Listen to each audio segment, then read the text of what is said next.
आज हम लोग बीएमएस के बारे में फुल डिटेल में डिकोड करने जा रहे हैं इसको, ठीक है? क्या बीएमएस लेना 2025 में वर्थ इट है?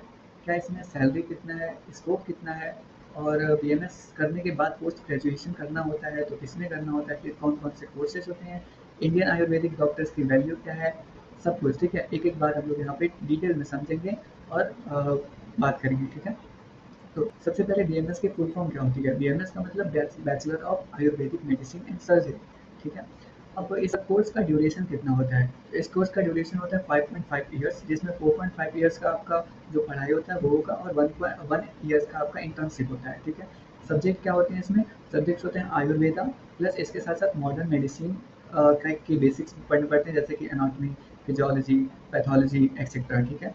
अब करियर की बात करते हैं कि इंडिया में इसका करियर स्कोप क्या है। तो सबसे पहले आप इसमें क्या कर सकते हैं, आफ्टर बीडीएस आप गवर्नमेंट आयुष हॉस्पिटल्स में जा सकते हैं, जैसे कि एम्स में होता है। एम्स में एक आयुष की अलग से बिल्डिंग होती है, आप लोगों ने देखा होगा। तो उसमें आप जा सकते हैं इसके थ्रू, ठीक है? बीएमएस के थ्रू ही आप आयुष बिल्डिंग्स में जा सकते हैं, उसमें आपको गवर्नमेंट जॉब मिल जाता है। लेकिन ये रहता है कि थोड़ा जॉब कम रहता है। ये बात आगे करेंगे कि जॉब कितना है, कहाँ है, ठीक है? सब कुछ आगे डिटेल में बात करेंगे। फिर उसके बाद एक हो गया गवर्नमेंट आयुष कॉलेजेस में या फिर हॉस्पिटल्स में आप जा सकते हैं। दूसरा प्राइवेट क्लिनिक हो गया, जैसे Ayurveda practice, panchakarma centres etcetera. फिर आप इसमें pharma and Ayurvedic product companies में जा सकते हैं, जैसे पतंजलि, डाबर, हिमालय, ठीक है? फिर उसके बाद teaching in Ayurveda colleges and after PG, ठीक है?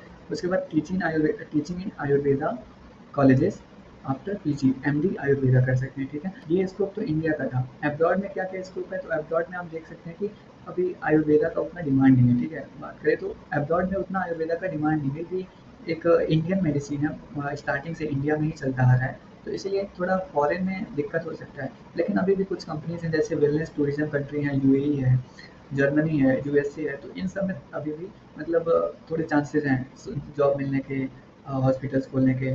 और चैलेंजेस ये आएगा कि limited official recognition outside India, ठीक है? But good opportunity in Ayurveda resorts, spa and wellness chains, ठीक है? सैलरी एंड अर्निंग कितना है? Starting salary in government sector अगर बात करें तो 25,000 से 45,000 पर मंथ है। प्राइवेट प्रैक्टिस करें तो डिपेंड ऑन लोकेशन कितना ग्रो करता है आपका, अगर प्राइवेट प्रैक्टिस में कर रहे हैं, ठीक है? अगर क्लिनिक खोल रहे हैं आप, तो डिपेंड करता है कि आपका लोकेशन कहाँ है। मान लीजिए आप किसी मेट्रो सिटी में हैं और वहाँ पे एक अच्छा खासा लोकेशन है, ज़्यादा पॉपुलेटेड एरिया है, तो वहाँ पे हो सकता है कि आपकी जो क्लिनिक हो वो बहुत अच्छे से चले, आपकी अर्निंग बहुत ज़्यादा हो सकती है उसमें, ठीक है? लेकिन अगर मान लीजिए आप किसी ऐसे लोकेशन में खोल लिए हैं जहाँ पे इसकी उतनी जानकारी नहीं है, लोग इतना अवेयर नहीं है इस बात से, तो आपके हॉस्पिटल में कोई आएगा नहीं, तो आपकी इनकम भी कम हो जाएगी, ठीक है? तो क्लिनिक खोलने का सबसे अच्छा इनकम वहीं जनरेट हो जाता है जहाँ पे अवेयरनेस है। आपके जो आप जो भी क्लिनिक खोल रहे हैं, जहाँ पे अवेयरनेस ज़्यादा होगा, वहाँ पे इनकम भी ज़्यादा जनरेट होगा, ठीक है? फिर इसके बाद इसके कुछ प्रॉस एंड कॉन्स देख लेते हैं। तो जो प्रॉस ये है कि आयुर्वेदा इंडस्ट्री जो है वो इंडिया में काफ़ी तेज़ी से इस समय ग्रो कर रहा है, ठीक है? और क्योंकि इसमें गवर्नमेंट भी सपोर्ट कर रहा है, फिर तुम्हें चांसेस बन जाते हैं रिसर्च एंड स्टार्टअप में, ठीक है? इसमें एक अच्छा चांस है आयुर्वेदा में।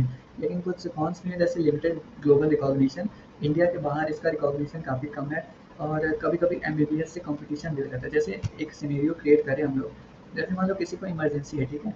पास में एक बीएमएस कॉलेज है, और सॉरी, एक बीएमएस हॉस्पिटल है और एक एमबीबीएस हॉस्पिटल है, ठीक है? तो कोई भी बंदा कहाँ जाना चाहेगा? सबसे पहले वो यही देखेगा ना कि एमबीबीएस डॉक्टर के पास जाते हैं।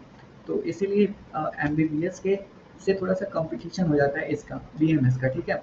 अगर उस लोकेलिटीज़ में है। लेकिन अगर मान लो उस लोकेलिटी में कोई एमबीबीएस डॉक्टर नहीं है, तो इमरजेंसी भी होगा तब भी सब आपके यहाँ आएंगे, और नॉर्मली तो आते ही हैं आयुर्वेदा में, ठीक है? तो अगर आप बिलीव करते हैं आयुर्वेदा में, एक स्टेबिलिटी चाहते हैं इंडिया में, और आप एंटरप्रेन्योरशिप में क्या बोलते हैं कि ओपन है एंटरप्रेन्योरशिप करने के लिए, या फिर इंटरेस्टेड हैं, तो अब बीएमएस एक अच्छा चॉइस है, आप इसको ले सकते हैं, ठीक है? इसमें जा सकते हैं। But remember it requires passion and patience, right? अगर आपके पास पैशन नहीं है आयुर्वेदा का, पेशेंस नहीं है, तो फिर उतना सही नहीं रहेगा आपके लिए, ठीक है? तो हो गया सारा डिटेल बीएमएस के बारे में, आफ्टर बीएमएस क्या करना होता है, और कितना हमारा सैलरी होगा, कितना क्या होगा, ये सब बात हो गई। अब बात करते हैं इंटर्नशिप की, ठीक है? जैसे मान लीजिए अभी आप कॉलेज में हैं, ठीक है? एक सिनेरियो क्रिएट करते हैं दोबारा से। मान लीजिए आप कॉलेज में हैं, साढ़े 4 साल आपका कंप्लीट हो गया पढ़ाई का, 1 साल आपको इंटर्नशिप करना है, ठीक है? तो इंटर्नशिप में आपको कितना स्टाइपेंड मिलता है बीएमएस कॉलेज में, प्राइवेट सेक्टर में कितना स्टाइपेंड मिलता है, गवर्नमेंट सेक्टर में कितना स्टाइपेंड मिलता है, दोनों अलग अलग होता है, ठीक है? तो प्राइवेट में देखा जाए तो स्टाइपेंड नहीं मिलता है, मैक्सिमम कॉलेज में प्राइवेट में स्टाइपेंड नहीं मिलता है। लेकिन आप उधर जाएंगे केरला साइड, कर्नाटका साइड, तो आपको स्टाइपेंड उधर मिलता है प्राइवेट में भी 10,000 12,000 पर मंथ मिलता है, ठीक है। गवर्नमेंट सेक्टर की बात करें तो गवर्नमेंट में 10,000 से 20,000 डिपेंड करता है आपको कौन सा कॉलेज है।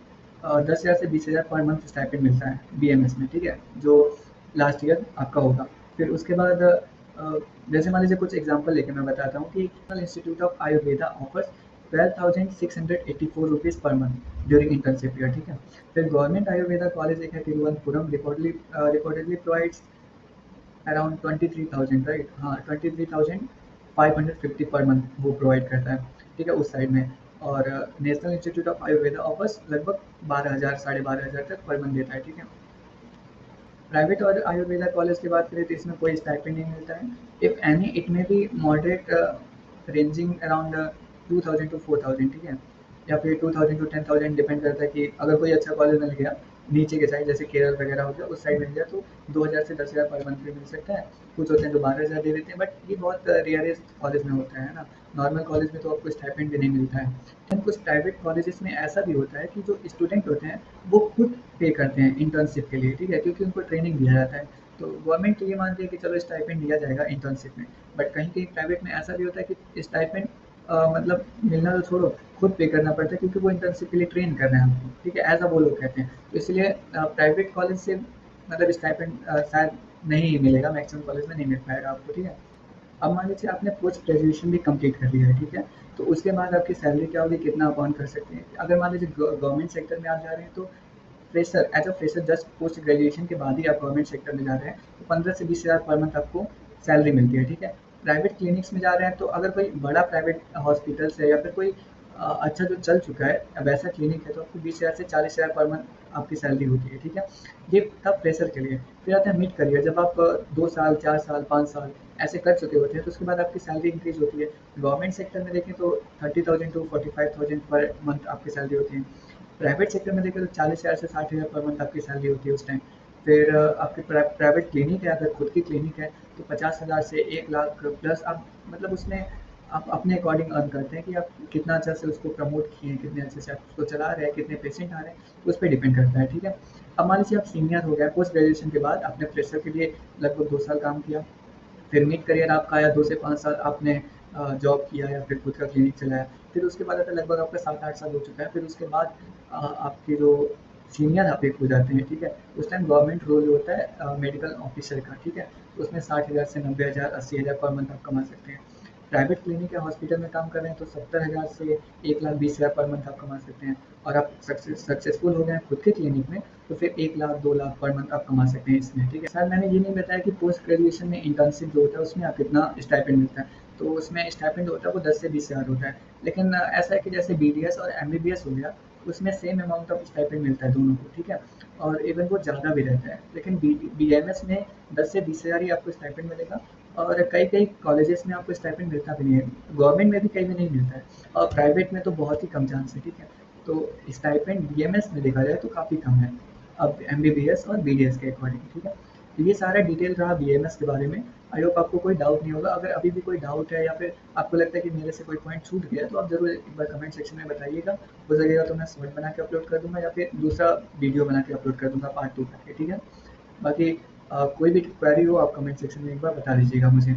और कोई दूसरा वीडियो चाहिए किसी दूसरे टॉपिक पे तो वो भी बताइएगा, मैं फुल रिसर्च करके, और ऐसा नहीं कि मैं किसी एक का पक्ष लेता हूँ, मैं एकदम डिटेल में बताता हूँ, सब कुछ बताता हूँ, चाहे वो क्या नुकसान है क्या फ़ायदा है, हर एक चीज़ बताता हूँ, ठीक है।